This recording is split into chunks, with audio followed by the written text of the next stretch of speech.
कोणार्क सूर्य मंदिर। आखिर ये मंदिर क्यों बंद रहता है?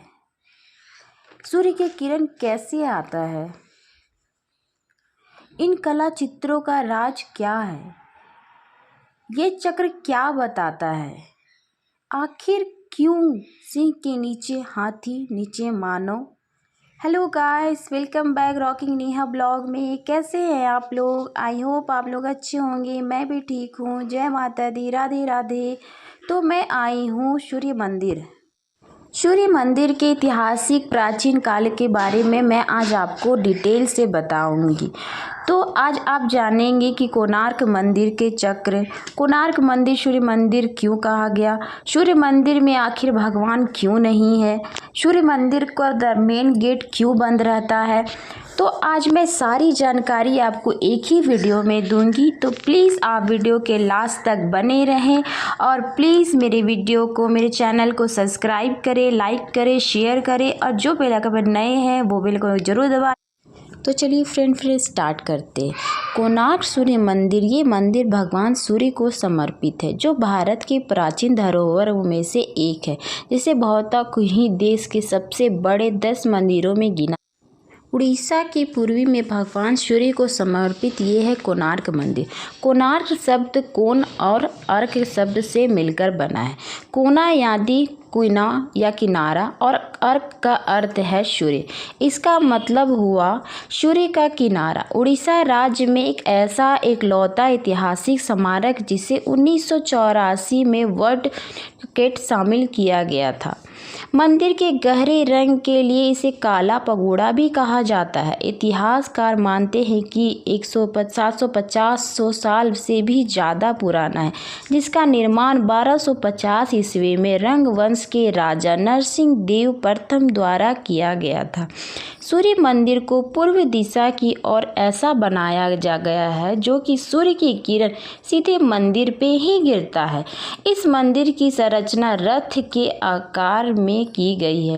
भगवान सूर्य का मंदिर अंग्रेजों द्वारा निर्माण किया गया था। अंग्रेज इसे बनाकर भाग गए थे। उन लोगों का कहना था कि ये मंदिर काफ़ी ज़्यादा कमज़ोर और गीली हो चुकी, जो कभी भी टूट सकता है, लेकिन ऐसा नहीं है। यहाँ पे अंग्रेज बनाने के वक्त ऐसी कोई घटना हुई थी जिसके कारण से बहुत बड़ा अनर्थ हुआ था, जिसकी वजह से यहाँ के सूर्य भगवान नहीं थे, पता नहीं कहाँ चले गए थे। इसकी वजह से यहाँ के अंग्रेज मेन दरवाजे को बंद करके और यहाँ से भाग गए। इसलिए मेन दरवाज़ा हमेशा बंद रहता है, इसके अंदर पूजा नहीं होता है। बस भगवान की प्रतिमा यहाँ पे बनी हुई है, जो काफ़ी ज़्यादा आकर्षित और काफ़ी ज़्यादा खूबसूरत है। इसे देखकर ऐसा लगता है कि ये कितना पुराना नहीं है, लेकिन ये 750 सालों से भी पुराना है। और ये मूर्ति, यहाँ की प्रतिमाएं जो छपी हुई है, घोड़े, हाथी, मानव शरीर, ये सब कुछ दर्शाता है कि आखिर ये कोणार्क मंदिर में ऐसा क्यों है। कहा जाता है कि ये मूर्ति को जब बनाया गया था तो 1200 सहकर्मी और 12 साल लगे थे, फिर भी ये मूर्ति नहीं बन पाया था, ये मूर्ति कंप्लीट नहीं हुआ था। तो फिर इससे संप्रम नामक एक व्यक्ति ने इसे बनाया था और इस मूर्ति का निर्माण किया था। निर्माण करने के बाद वहाँ एक नदी बहती थी, सप्रा नदी, उसमें वो कूदकर अपनी जान दे दिया था और ये मूर्ति उसके नाम से ही बना, प्रसिद्ध हुआ। तो ये सूर्य मंदिर काफ़ी ज़्यादा आकर्षित दिखता है, क्योंकि ये पूर्वी दिशा की ओर बना हुआ है, जो कि सूर्य की किरण सीधे मंदिर पे ही गिरता है। इस मंदिर की संरचना रथ के आकार में की गई है। इसमें कुल 12 पहिए जोड़ी हैं। पहियों का डायमीटर लगभग 3 मीटर का है। ये पहिए मंदिर के मुख्य आकर्षण का केंद्र है।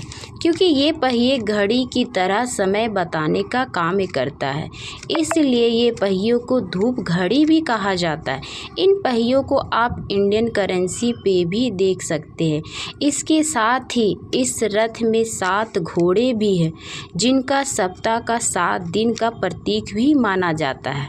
प्रवेश द्वार पर एक और चीज़ है जो सबका ध्यान आकर्षित करता है, और वो द्वार पर बने 2 मूर्तियाँ। इन मूर्तियों में 2 सिंह है और सिंह के नीचे हाथी के नीचे मानव शरीर।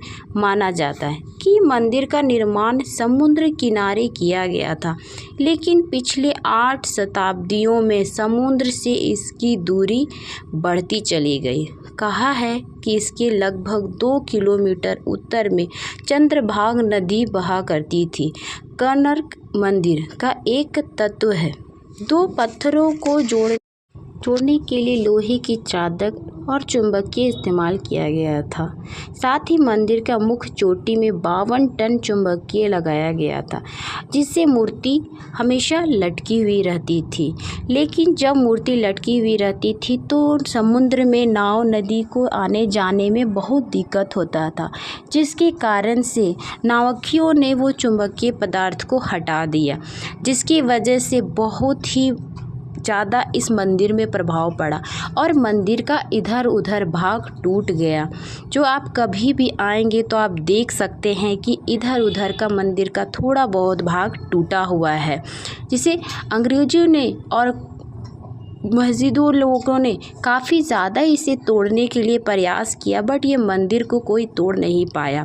और मैं आपको बता दूं कि ये जो कलाकृतियाँ हैं ये काफ़ी ज़्यादा खूबसूरत है और इसे बारीकी से बनाया गया है। इस कलाकृतियों में अपने आप में एक खुद प्रदर्शित करते हैं कि ये चित्र काफ़ी ज़्यादा अनुभवी है। कहा जाता है कि कोणार्क मंदिर की स्थापना किस दौरान से हुई। भगवान श्री कृष्ण के बेटे को कोढ़ हुआ था, जिसकी वजह से उसने अपने बेटे से कहा कि तुम सूर्य की आराधना करो। सूर्य की आराधना करने से तुम्हारे सारे रोगों का कष्टों का हरण होगा। तो उसके बेटे ने 12 साल तक सूर्य की आराधना की और उनका कोढ़ ठीक हो गया, जिसकी वजह से उनके पुत्र ने कहा कि मैं इन मंदिर का निर्माण करूंगा। तो जो वहाँ सामने समुद्र था उससे सूर्य भगवान की मूर्ति मिली।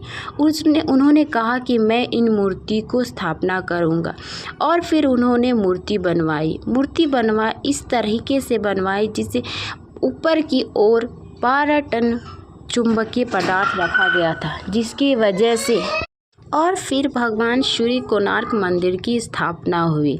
और एक ये भी कथा है कि भगवान सूर्य की मंदिर जब बनाया गया तो उस वक्त भगवान सूर्य की प्रतिमा बैठाने को नहीं कहा गया, लेकिन वहाँ के राजाओं ने ये बात नहीं मानी और भगवान सूर्य की प्रतिमा का प्रस्थान किया।